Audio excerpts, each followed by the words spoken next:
जय हिंद दोस्तों। मैं दीपेंद्र कुमार द्विवेदी हाजिर हूँ अपनी नई वीडियो के साथ। दोस्तों, जैसा कि आपको पता है कि मेरे चैनल का नाम है एनसीसी मिरर। जिसने भी सब्सक्राइब नहीं कर रखा है सबसे पहले कर लीजिए सब्सक्राइब। दोस्तों, जैसा कि आपको मेरे थंबनेल से पता चल गया है कि मैं आज आपको वीडियो में क्या बताने वाला हूँ। दोस्तों, मेरा पहला क्वेश्चन है एनसीसी कब और कैसे ज्वाइन करें। अगला क्वेश्चन है कि एनसीसी की फीस कितनी होती है। उसका अगला है कि अगर आपके कॉलेज में एनसीसी नहीं है तो आप एनसीसी कैसे ज्वाइन कर सकते हैं। एनसीसी ज्वाइन करने के लिए आपकी एज लिमिट क्या होना ज़रूरी है। और लास्ट क्वेश्चन है एनसीसी ज्वाइन करने के लिए कौन कौन से टेस्ट होते हैं। तो दोस्तों, थंबनेल से ही पता चल गया है कि वीडियो कैसी होने वाली है। तो अगर वीडियो पसंद आ रही है तो पहले ही लाइक और सब्सक्राइब और ज़्यादा से ज़्यादा फ्रेंड को शेयर कर दीजिए। दोस्तों, समय को बर्बाद ना करते हुए शुरू करते हैं। दोस्तों, तो आज का मेरा पहला क्वेश्चन है कि एनसीसी कब और कैसे ज्वाइन करें। तो दोस्तों, पहला क्वेश्चन है एनसीसी कब और कैसे ज्वाइन करें। तो ये है वो क्वेश्चन। तो आंसर, एनसीसी ज्वाइन करने की प्रक्रिया जुलाई माह से चालू होती है। मतलब जब भी आपको ज्वाइन करनी है तो जुलाई माह से इसका सिलेक्शन चालू होता है। ठीक है। अब कैसे ज्वाइन करें। तो एनसीसी ज्वाइन करने के लिए आपकी उम्र कम से कम 16 और ज़्यादा से ज़्यादा 21 वर्ष होनी चाहिए। मतलब आप कम से कम 16 वर्ष के होने चाहिए और ज़्यादा से ज़्यादा 21 वर्ष के। मतलब आप 16 17 18 19 20 21 साल की एज में एनसीसी लास्ट तक ज्वाइन कर सकते हैं इस एज में। अब बात आती है कम से कम आप 8th क्लास और अधिकतम 12th क्लास यानी आप 8 9 10th 11 12th यानी 8 9 10 11 12 कक्षा में होने चाहिए। ठीक है। अगर आप 8th या 10th या 12th क्लास में है, मतलब आप 8 10 या 12वीं क्लास में है, तो आपको अगले साल ऐसे कॉलेज में एडमिशन लेना है जिस कॉलेज में एनसीसी पहले से हो। मतलब आपको अगले साल ऐसे कॉलेज में जाना है जहाँ पर एनसीसी पहले से है। फिर उस कॉलेज में एडमिशन लेने के बाद आपको एनसीसी प्रभारी यानी एएनओ एसोसिएट एनसीसी ऑफिसर का नंबर ले लेना है। ठीक है। अब एसोसिएट एनसीसी ऑफिसर का नंबर ले लेंगे तो वो उनसे क्या होगा, आपका कांटेक्ट रहेगा। आप उनसे पूछते रहेंगे सर भर्ती कब है। जिस दिन भी आपको भर्ती की डेट बताई जाती है आपको कॉलेज जाना है। कॉलेज जाने के बाद जिस दिन आपको भर्ती का दिन बताया जाता है उस दिन आपका पहले फिजिकल टेस्ट होता है और बाद में आपका रिटन टेस्ट होता है। और जो ये दोनों टेस्ट पास कर लेता है वो एनसीसी ज्वाइन करता है। ठीक है।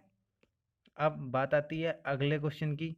तो अगला क्वेश्चन है कि एनसीसी की फ़ीस कितनी होती है। तो एनसीसी ज्वाइन करने की फ़ीस नहीं होती है। ठीक है। एनसीसी ज्वाइन मतलब आप जब भी एनसीसी ज्वाइन करेंगे तो आपकी कोई भी फीस नहीं लगेगी। मगर आपको एनसीसी इंडॉलमेंट फॉर्म के 20 रुपये जमा करने होते हैं। जब आप एनसीसी का फिजिकल और रिटर्न दोनों सिलेक्शन दे देते हैं और आप सेलेक्ट हो जाते हैं तो आपको एनसीसी में इंडॉल होने के लिए एक इंडॉलमेंट फॉर्म भरना पड़ता है जिसकी फ़ीस होती है 20 रुपये। वो आपको भरनी पड़ती है। अब बात आती है अगले क्वेश्चन की। तो अगला क्वेश्चन है कि अगर आपके कॉलेज में एनसीसी नहीं है तो आप एनसीसी कैसे ज्वाइन करें। तो अगर आपके कॉलेज में एनसीसी नहीं है तो आप एनओसी के माध्यम से एनसीसी यूनिट में एनसीसी ज्वाइन कर सकते हैं। ठीक है। अब एनओसी क्या होता है, नो ऑब्जेक्शन सर्टिफिकेट। जैसे आप जिस कॉलेज में पढ़ रहे हैं उसमें एनसीसी नहीं है तो आप अपने प्रिंसिपल सर के पास जाएंगे, उनसे बोलेंगे सर एक मुझे एनओसी सर्टिफिकेट चाहिए क्योंकि मैं एनसीसी ज्वाइन करना चाहता हूँ एनसीसी यूनिट से। तो सर आपके लिख के देंगे कि मुझे कोई भी ऑब्जेक्शन नहीं है। एनओसी की फुल फॉर्म होती है नो ऑब्जेक्शन सर्टिफिकेट। तो उन्हें ये लिख के देना होता है प्रिंसिपल सर को कि मुझे कोई ऑब्जेक्शन नहीं है कि अगर ये कैडेट कहीं और जाकर एनसीसी ज्वाइन कर लेता है। फिर वो आपको सर्टिफिकेट लेके यूनिट में जाना है, वहाँ से आप आसानी से एनसीसी ज्वाइन कर सकते हैं। अब बात आती है अगले क्वेश्चन की कि एनसीसी ज्वाइन करने की एज लिमिट क्या होती है। ठीक है। एनसीसी ज्वाइन करने की एज लिमिट क्या होती है। तो एनसीसी ज्वाइन करने के लिए आपकी उम्र कम से कम 16 वर्ष और अधिकतम 21 वर्ष होनी चाहिए। अब एनसीसी ज्वाइन करने के लिए 16 वर्ष होनी चाहिए, ये बात तो समझ में आ गई है कम से कम, मगर ज़्यादा से ज़्यादा 21। अब बात ये आती है कि अगर आप 16 साल में एनसीसी ज्वाइन करते हैं तो आप 3 साल में कंप्लीट कर लेते हैं नॉर्मली, तो आपकी 19 साल में कंप्लीट हो जाती है। तो आपको पता ही है कि आर्मी जीडी का फॉर्म आप 21 साल तक डाल सकते हैं, 21 साल लास्ट होता है। तो आप जीडी में भी अप्लाई कर सकते हैं। मगर आप अगर 21 साल में एनसीसी ज्वाइन करते हैं तो आप 24 साल या 23 साल में कंप्लीट करते हैं जाके।